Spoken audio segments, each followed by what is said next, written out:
Welcome to Soundbreaker. On today's episode, we're talking to Jeremy Da, yes, absolutely, who is the founder and CEO of Acrylic. Are you guys based out of LA, am I right? Yeah, we're based out of LA. Amazing. Yeah. Jeremy, thank you for joining us today. And for our listeners who might not be familiar with you, would you please just give us a small introduction before dive into this interesting, amazing interview that it's going to be so much insights on it?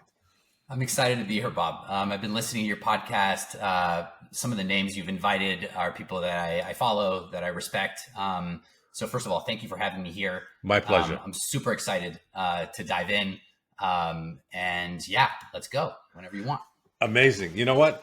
Before we jump into it a bit deep, I want you to take us back to your teenage years. How this whole thing, love for music, being involved in the music started? Was it influenced by mom, dad, a brother?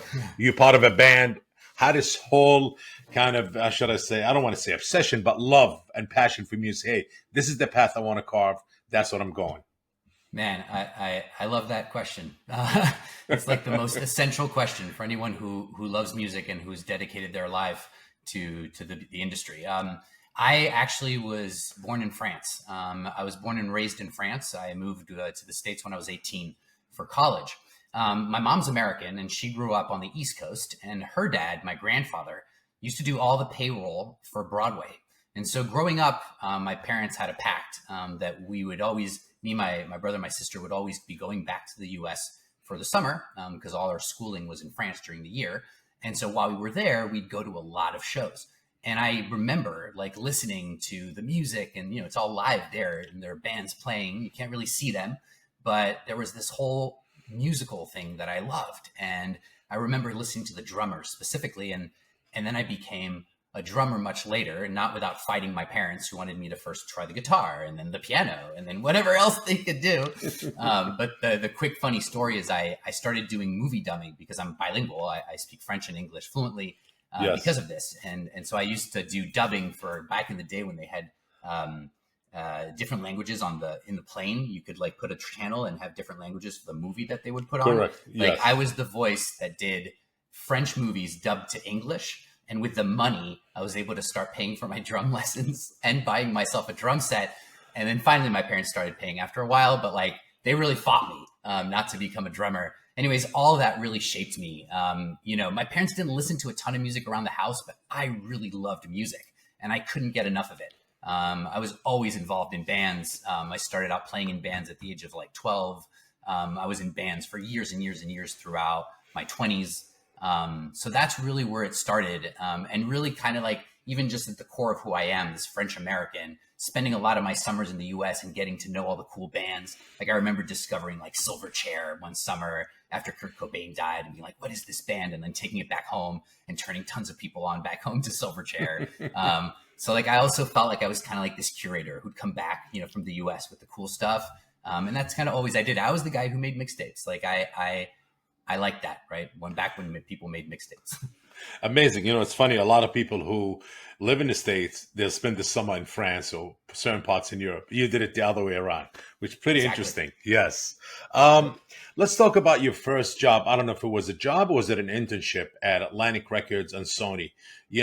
How did that kind of shape your path further to your love for the music and other ventures? Yeah. So the Sony internship was the first one I did. That was my sophomore summer in college. Now, none Yes. of my parents or family worked in music. And Yeah. I learned early on that without that, it's hard to get these internships. And I really hustled to try and get the first one. So the first one was at Sony Music Studios under Vlado Meller, the mastering engineer. This was a great summer because it's where he was mastering a lot of like the Weezer Green album and Californication. And I was literally in one of the best mastering studios in the world in New York on West 54th. But I also wasn't getting paid. And I also had to travel. I didn't have much money. I had a room rented out in Queens. So it was a lot of hustle. I had to wait tables in the evenings just for the opportunity to be there and to be talked to pretty poorly and to be told to go make some people coffee and stuff. And even though the experience was amazing and I knew how unique it was, generally speaking, between that experience at Sony and also somewhat at Atlantic Records, I learned that like it was super hyper competitive, that it really was about who you know, like your relationships are everything, and that you had to behave a certain way and be a certain mold. to be able to work at those companies. And that really struck me. I was also entering at a time where there wasn't much opportunity, right? This is like, 2001, 2, 3, like early aughts, right? Like there weren't a ton of jobs being given to entry level like me. And so I also wanted to be a drummer. I also still wanted to be touring and stuff. So for me, it taught me that like it was a world of its own that was not very artistic, is how I felt. Like the art didn't matter all that much. It was more about marketing and selling and all this other stuff. And even on the mastering side, like, yeah, they were the best mastering engineers in the world. But like, I was blown away that you could master a track in just like 15 minutes. And I would see it happen in 50, and maybe the best mastering engineers, that's all they need. But like, I thought it was a longer process. So I learned a lot about how things work. And that's generally about my career as a whole. I've worn a lot of different hats. And that's something I've always been proud of, even though I didn't make the salary that I probably, could have had I taken other jobs. But your entrepreneurship started at a younger age, from what I see and what I'm listening to.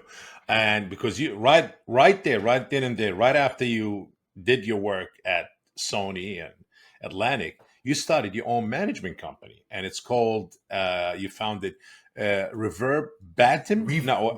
Yeah, it's a weird name that it no longer exists. Reverbatim. Reverbatim. Okay. Oh, Batum. Okay, Reverbatim. And it's not your fault. It's mine. So I called it Reverbatim. Why? Well, because at the time, so I had moved. So I went back to France. I started touring out of college. I toured for a couple of years. And then I went back to France and worked at a law firm for 2 years. So it completely changed. I did a 180, right? And my parents were all excited. I was going to go to law school. And in the end, I said, I'm not going to law school. I'm going to go join a band again and move back to the United States. Yeah, my parents were really happy. Devastated. You should invite my mom on here to tell you how she felt those years. But I don't know. So I went back there, and then I moved back to the States. But when I moved back to the States, I was able to translate, because a lot of the lawyers that I was working with as a legal assistant, I got used to translating their emails, translating contracts, reviewing translations. And so when I left, they were like, oh, why don't you become a translator for us, like remotely? And I was like, that's great, because I'm going to be on tour. And so Reverbatim was reverb, the music side, and verbatim, translating, all stuck into one, being like, I'm a translator who also does music. And the translation side kept me going for 11 years, Bob. And that's the truth. And, if we talk about how I started in my management days, you'll see that I was self-funded, like through the translation, because a lot of the artists, they were very big artists, but their managers didn't want to give me any of their percentages. So a lot of the early experience I got was not paid, but it was great experience nonetheless. How did you approach that, the cross-cultural music marketing? That was something that I have to say, nurture in nature. I nature, because I was born in a family that pushed that onto us, the beauty of different cultures, not really feeling 100% French, never feeling 100% American. And so open to other cultures. I speak Spanish fluently, and my start was in Latin because I was getting tired of drumming. My next question is that I was going to ask is, like, why are you not at the UN? Translation, French, English, Spanish? I did model UN in high school. I did. So that's a great comment. Yes, I love that. That's like in my DNA, and it's into everything that we do at Acrylic and in the venture I'm currently in. It's such a huge part of wanting the world to be heard, all the musicians and artists in the world to be heard. It's a big mission of mine from a very, very young age. So I forget where I was at, but I started in Latin because I got a little bit tired of drumming. I honestly had been doing it for a while. I was tired of the lifestyle, and I was like, I could do something in business and music, which my mom had been saying for 10 years. But I finally was like, okay, I'm going to, hang up the drumsticks and go to do this. And I had an opportunity early. It's a crazy story that I won't go into now, but I had a great opportunity with an artist called Vicente Garcia, who is the protege of Juan Luis Guerra, who's a huge Dominican artist who sells out Madison Square Garden like 3 or 4 nights in a row. This guy's massive Dominican artist. And he was his protege, and I got an opportunity to build a mini tour for him in New York. And that went incredibly well. Obviously, luck is a big part of it. I got lucky. I found a great PR person who charged me nothing and got him on CNN in Espanol for 7 minutes. which I mean, it's stuff that you can't really control. But let's just say I was in the right place at the right time and picked the right horse, and things went really well. And then things kind of just skyrocketed from there. And the fact that I spoke Spanish gave me this ability to relate to these artists in a deep way. I also, being French and European. And on the other side, I'm American. And so what they would say to me as I met them almost the first time, and this was like before the Latin explosion, was like, how do I do more business in the US? What do I got to do? And so I was thinking about these problems before reggaeton really blew up. And then I got sucked into that whole business through sync music because of, a guy like me. I think with the relationships I had been able to build and everything, someone was going to find me, and someone did find me. I took a huge pay cut because I had to drop the translation, which paid quite well, but I was passionate. And so I was found, and I was able to put all of this incredible training and experience that I had basically self-funded to work at a company. And that was a super exciting moment in my career. It was just like actually have an official job where I could be like, yes, I work in music. You were a marketer also. You worked at Red Bull and Sync Music and CINQ for our listeners and viewers. Yes, Sync Music and Red Bull. I think that's the way they should actually spell it in English. Much easier. I used to joke with the president of Sync because I'm French, and so when I got hired, I was like, I'm not pronouncing it Sync. I'm going to say Sunk, and he's like, no, you're not. And I was like, okay, I'll just say Sync then. That was a good. What were your biggest challenges working across multiple genres of music, obviously, and big name indie artists, like Janet Jackson? Yeah, right. You wouldn't, Janet Jackson and indie doesn't sound like they deserve in the same sentence, but she became indie, and then she had to grow her career as, a legacy artist that was no longer signed to a major. Yeah. Marketing to me was an incredible experience. And I really, it's like I took the bull by the horns and I tested and I tried. I even got an award at Sync that the second year I was there for Best Innovator, because I was really innovating. I loved it so much. And so I was like I was working with meta blocks early, creating like gamification strategies. I think I had an article in Music Ally. Like I was just doing all crazy stuff because I was like a kid in a candy store. Like how can we sell this music? And I was learning, hey, music marketing isn't that respected. Like if a song is popular, it's popular. And then I was like, oh damn, so all this crazy stuff I've been doing really doesn't matter. So I don't know, it took me through all these different emotions, but I really loved it. And I learned some key things that I'm using to this day, right? Like the importance of branding, the importance of finding the right audience, right? Everyone says, hey, you got to find the right person for that. You've got to I'm a founder, right? You've got to find the right investor, the right angel for what you're doing. Well, yeah. But if you have a product and it's called music, you also have to find the right audience for that. And finding new audiences for music is very, very tough. And that's been, one of our main things at Acrylic is to build solutions that can help artists find new audiences, but also businesses find new audiences. Amazing. I guess it would lead us to talk about the big whale in the room. Not fish, whale. Let's talk about Acrylic and how did Acrylic where the idea came from, the name, and how to get started. I like the name. It's unique. Thank you. Thank you very much. The name comes from during the pandemic. I basically had an idea in the fall of 2019.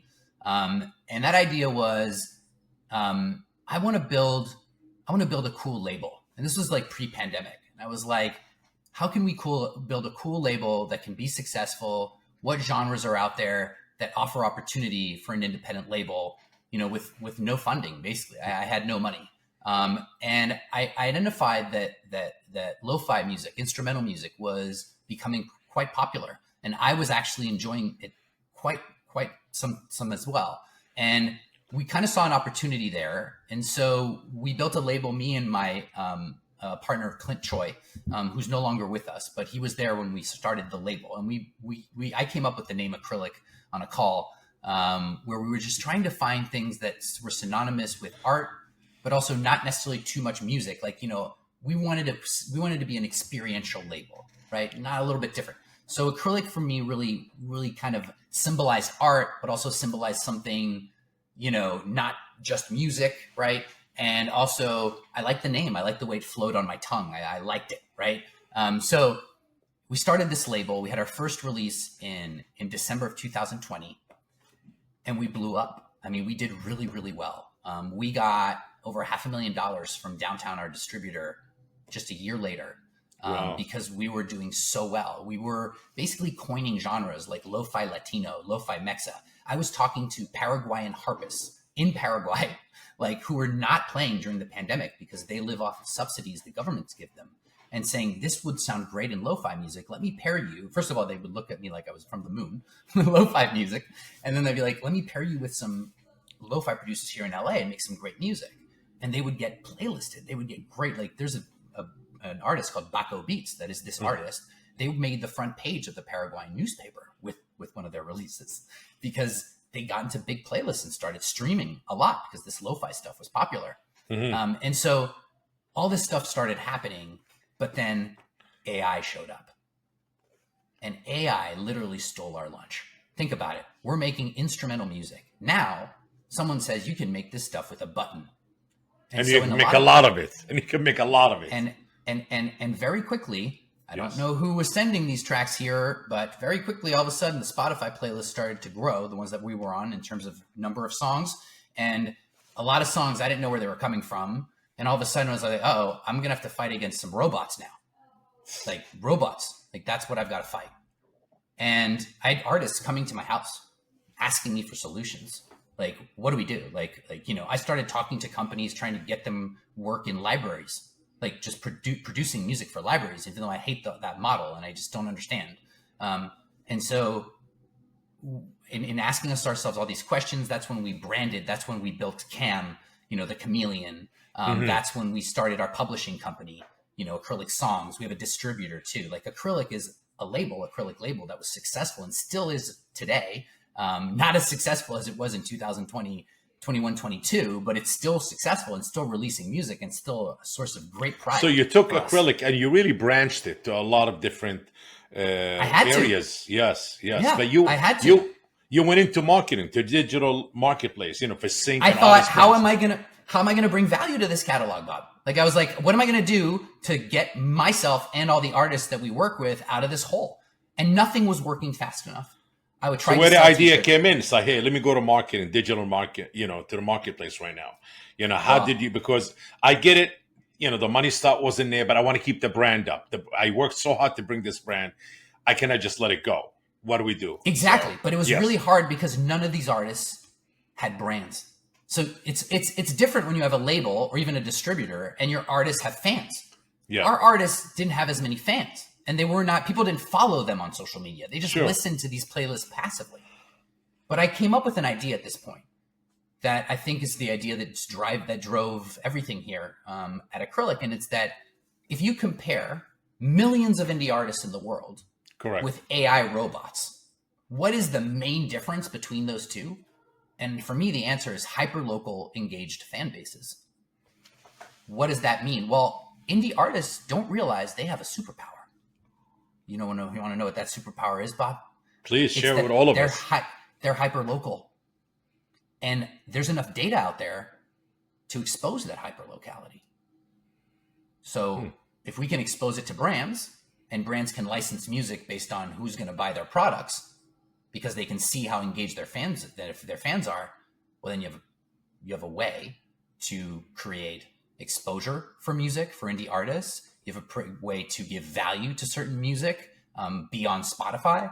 I think sync is a lot more valuable to an artist than distribution. I mean, artists are making money on distribution. Yes, no, they're not. And I think you, Acrylic and TikTok find that a diamond in the rough, which is the independent artist, that's the diamond in the rough, where a lot of not to, we love the DSPs and they give a lot of our artists reach that nobody else could reach, other places in the world. But a lot of them kind of washing their hand a bit from independent artists. And I think I see now a big rise of independent artists wanting to be independent. They don't want to be signed to labels. They say, you know what? No, we're going to control our own destiny. want to call our own control on distribution, our performance, and all of that. And definitely with that slogan of hyper locale, which is that artist that you said they have the power, they have the actual, they have the key. Yes, they have the key. They Yeah. have the power, and that's why we want to be a bottom-up platform. We want to talk to artists who have their rights, and 12 million of them out of the 17 million in the world aren't monetizing their sync. So I like what you said, Bob, because it allows me to underline something. It's not this or that. It's not distribution or synchronization. It's distribution and synchronization. You get to have both. There's something crazy that's happening right now in the market that I don't really understand. Maybe you and the people listening can help me understand. Artists, when they put out a song, they say to their fans, hey guys, go stream on DSPs. Thank you. Right. It's not enough. But they have this other revenue stream that's called sync. It's a door that if they open it, cash pours out. Yes. Now, why aren't they also saying to their fans in that same breath, oh, and go create moments here. Go create moments on Acrylic. Here's my profile. If they did that and told their fans, there are marketers who follow them. There are brands who follow them who are now going to realize we can get this music super easily in clicks. And we can see whether it's useful to us or not now, because Acrylic makes that possible. So now we are really connecting groups of people that need to connect. We have great advisors on our board. We have the head of sync at Sony Music Publishing for over 12 years. And my friend for over 30 has been working with us on the pricing structure. We have a great pricing structure. Solution. I think we talked about your mom earlier, but I think she'll be extremely proud because you are, and you're going to make $1 billion and plus. You carve in the future because nothing lasts forever. There was the physical era. We always depend on technology, and now we transferred or transitioned to the digital era. And sorry to say that, but there's an era, and that's why it's called an era. There's a beginning and end to it. And you are the beginning of a new era. You really are. You're carving that because I like that, the moment thing. And that is where the future going. You actually empowering independent artists. You give them that power. You say, you know what? You do have the guns. You do have the strength. I want to talk about academia because you're talking about, a new era. Right. Yes. And I believe in new eras, Bob, but I believe that nothing's created in a vacuum and history repeats itself. Yeah. So there's a guy called Clayton Christensen. Have you ever heard of this guy? No, but he's got a very interesting theory. He's a Harvard business professor. He's got a book that's a business book called The Innovator's Dilemma, where he looks. You should bring him on my other podcast called Entrepreneurs in Tech. Absolutely. Unfortunately, he's passed. But his book is incredible, and it's called The Innovator's Dilemma. And what he says is very interesting. He says that in markets where there's an incumbent that openly ignores and underserves a growing faction of the market, you have an opportunity for significant disruption where a small entrant can topple the bigger one. Yes. I believe that the long tail in music is that growing, ignored, overlooked faction. And of course, most of it is music by artists who aren't yet ready, who haven't yet won the fight to get the attention. But I do believe there are plenty who deserve the attention. You know how many are there in the world? There's 17 million artists in the world. That's the figure I have. 12 million of those don't monetize their sync. You could expect, 10 million of those 12 to be in some stage of emerging, not known, like whatever. But I do believe there's a heart of artists there that aren't being given opportunities that have these hyper-local engaged fan bases and that need to be connected with brands that could benefit from using their music strategically in their ads. I like it. Let's dive. I want to talk more about acrylic because the word of the day for me is acrylic because it's the future, and that's what you're doing, my friend. Yes, it's the future. Thank you very much. Yes, I absolutely. appreciate you, man. So, what's next for acrylic? Tell us about your ventures. I want to know what do you guys? What else you're building? You got my attention on the moment thing with the music. That is. Yeah, I mean, artists need to be doing this, and they need a place to start doing it at, and so that's what we want to offer them: is a place to have a profile to say, hey, come get my music to create videos over here. I mean, think of a fan who wants to do a wedding video. That's a big business. There are a lot of people getting married who are making wedding videos, and those guys who make those videos, they're ripping music illegally.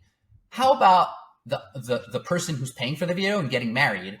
This is an artist they love, right? They might have said to the videographer, hey, put this song on because I met my wife while it was on and it's an indie music. And they're like, I'm not going to talk to the artist, their manager, who knows? I'm just going to go online and rip it.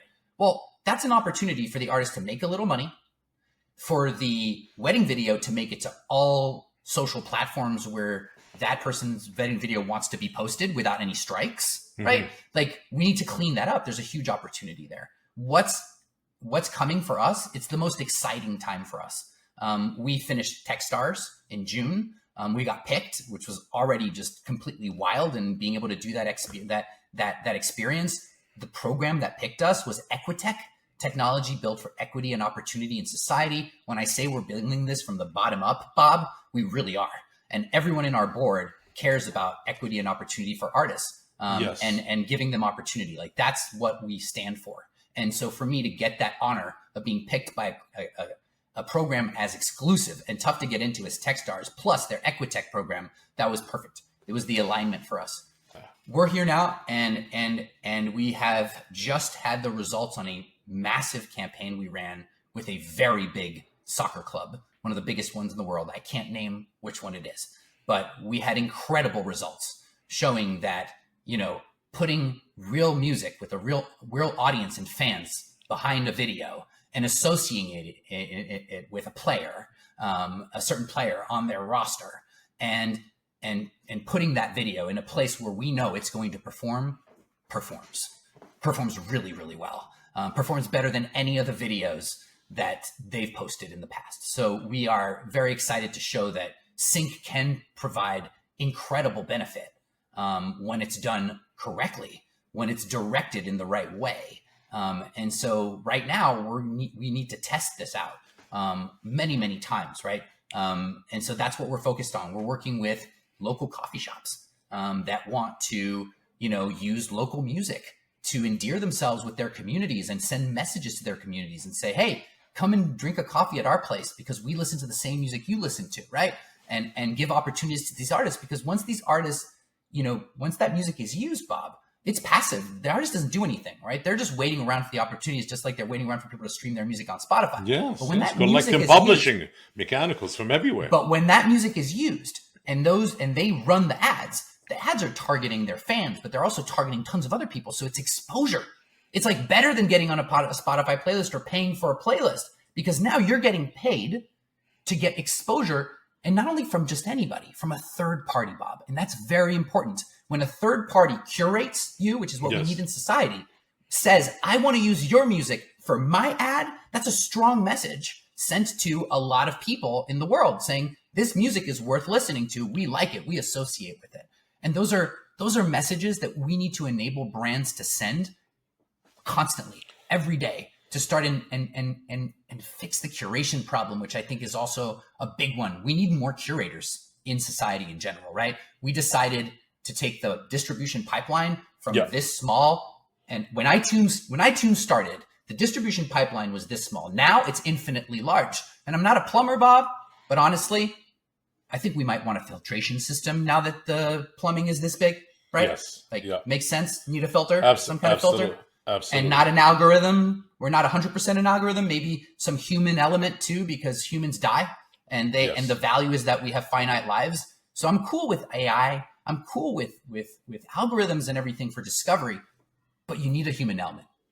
You always do. You always do. You know what? With Acrylic and your approach for sync, you not just empowering independent artists, you also took that stigma away. When everybody hears the word sync, oh, lawyers, contract, major label, management companies, and so much money I have to pay. I've been in the music business for a long time, and I know what it means. A lot of the sync deals, complication, lawyers, hourly rates, and all of that. So you simplified it. You took that stigma and say, no, we're going to simplify it. Why should it be this big thing? No. It is a big thing that you could earn for a long term. But you know what? What are we going to do? We're going to simplify it. We're going to make it easier. You're making it easier for the artist who creating this music. You're making it easier and you're taking a favor for the creators, and the creators also artists themselves, because they want to take that music and you do that little micro sync deals for their videos, for their viral videos and all of that. We decided, I said history repeats itself, right? We decided 25 years ago to democratize distribution. Then 15, 16 years ago with Spotify, we decided to bail out the majors because the majors were hemorrhaging money. People in those years didn't know if we would ever pay for music again. It was a crisis moment in the music industry. I don't know if anybody remembers out there, but it was. And so we democratized distribution. So now anybody can get to your ears. But what about sync? Why does that's the other main passive revenue stream an artist has. Why is that not democratized? Why is that not open? Why do I need to have a special kind of manager or a special kind of agent who knows a bunch of people to get to those opportunities? No. We have technology and data now where we can do that for millions of microsyncs all over the world, happening constantly. And we're well along our way.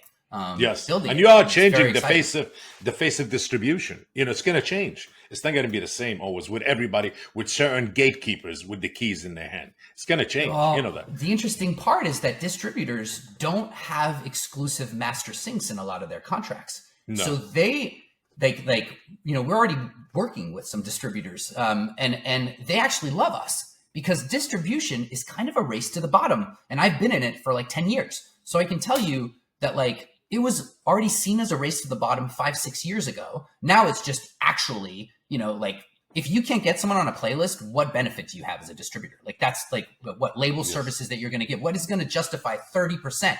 Not a lot of artists are willing to give that. That's why DistroKid does so well, right? But we need to democratize sync. We need to open it up once and for all so that artists can just rely on these items. Yes. Because now the game's about engagement, Bob. Now the game is, okay, so you're an artist and I'm your manager and you're like, Jeremy, why am I posting? When I post, it's like, I tell my fans to go listen. If I have 20% engagement and I have 10,000 fans, that's 2,000 fans listening to my music. That's $10 on Spotify. And I get that argument. But now you can say, well, engagement matters.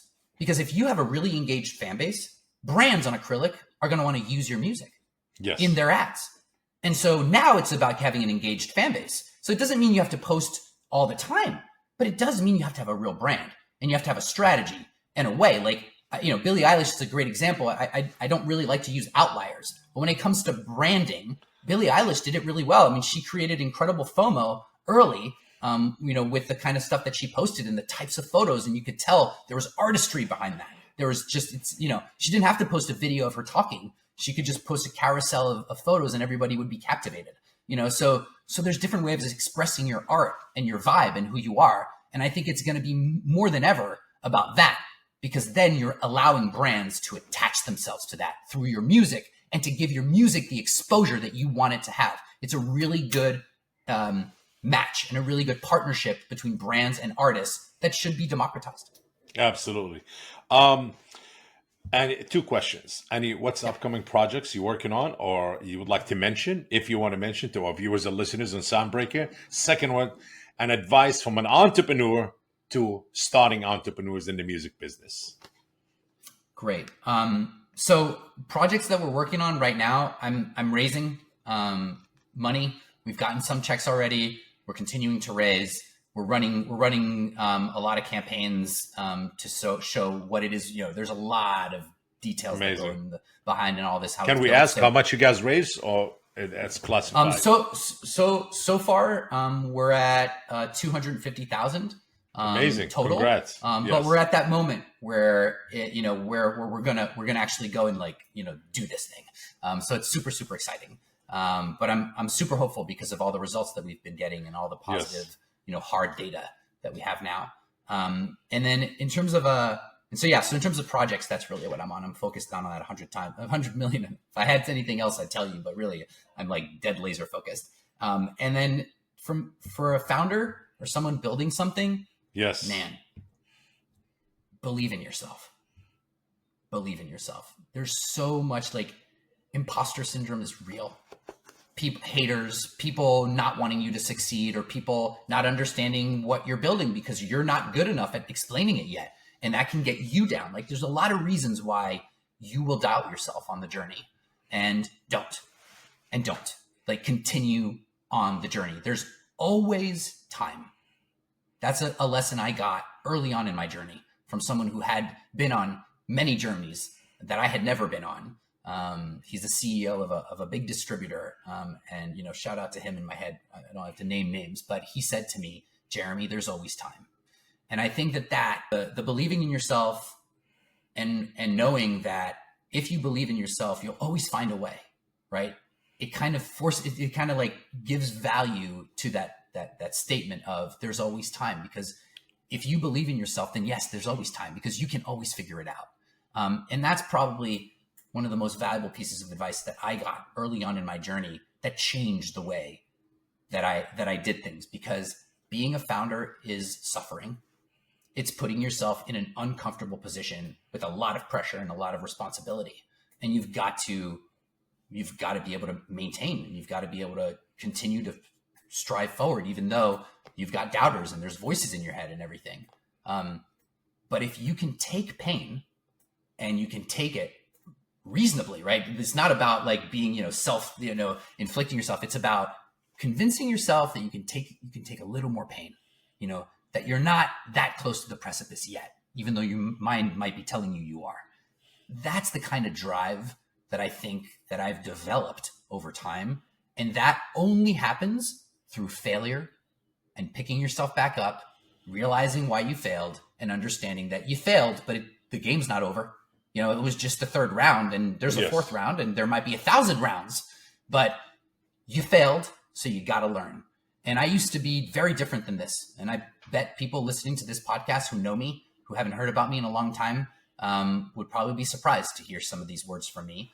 But I really have worked on myself a lot throughout this journey. And I'm not the same person that I was before. And I think it's mostly because of this feeling of resilience and respecting others, and understanding that sometimes it is my fault. Like, I'm not the one that explaining something correctly, that I needed to refine the way it's being said. And so just the journey and enjoying the journey, right? So yes, there's always time, and enjoy the journey. You heard it here from Jeremy Da, the founder and CEO of Acrylic. Definitely. Absolutely. From a true entrepreneur. He is really a true entrepreneur. I mean, his story, obviously, once you hear this whole interview, you'll see how insightful, how inspiring it is. Jeremy, again, I want to thank you for joining us today at, Soundbreaker. This concludes our episode of Soundbreaker. Again, please make sure to join us on socials and stay tuned for our next episode. Jeremy, again, thank you, brother. Appreciate it, man. This was wonderful. Thank you, Bob. My pleasure. Thanks to all the listeners. Keep listening. Yeah. This is a great podcast. Absolutely. Thank you. If you enjoyed today's episode, make sure to share the Soundbreaker podcast. And if you are joining us on YouTube, please like this video and subscribe to the channel. Until next time.